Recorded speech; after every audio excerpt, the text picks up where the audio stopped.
ఆయన ఎవరైనా తీసి పారేస్తే నాకు చాలా బాధగా ఉంటుంది. ఒకసారి మీ నాన్నతో మాట్లాడరా.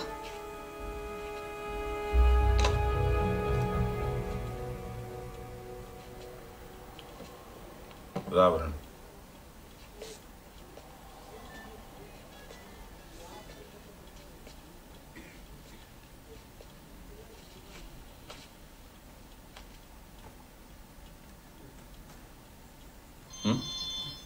అమ్మ పంపించిందా?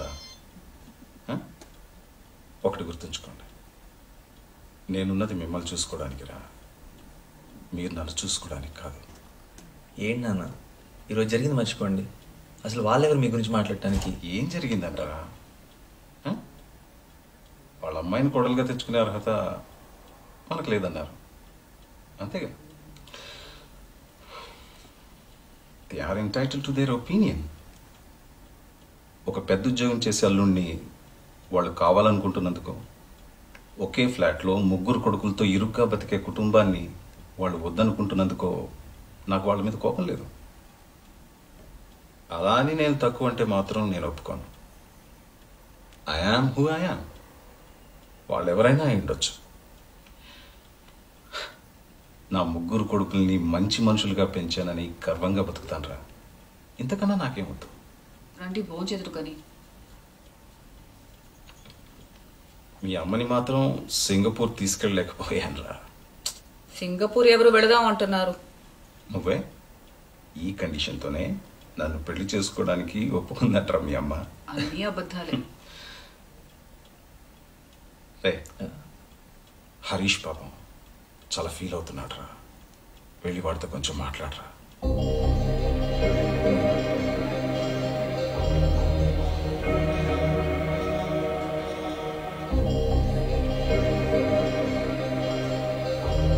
నేను స్నానం చేస్తాను.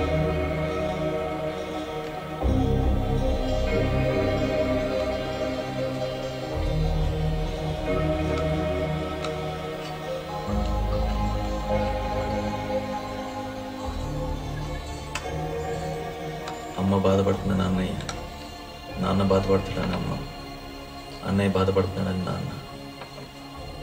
వాళ్ళు ఇంత బాధపడుతూ కూడా నేనేమనుకుంటానని నాకు ధైర్యం చెప్తున్నారు.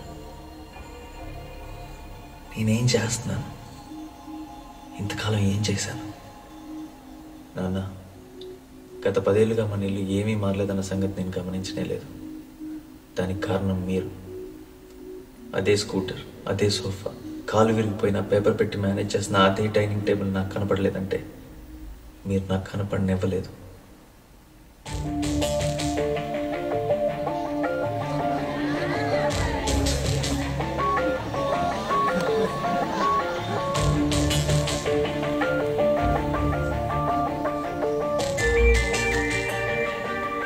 మీరు మా కోసం ఎంతో చేశారు నాన్న.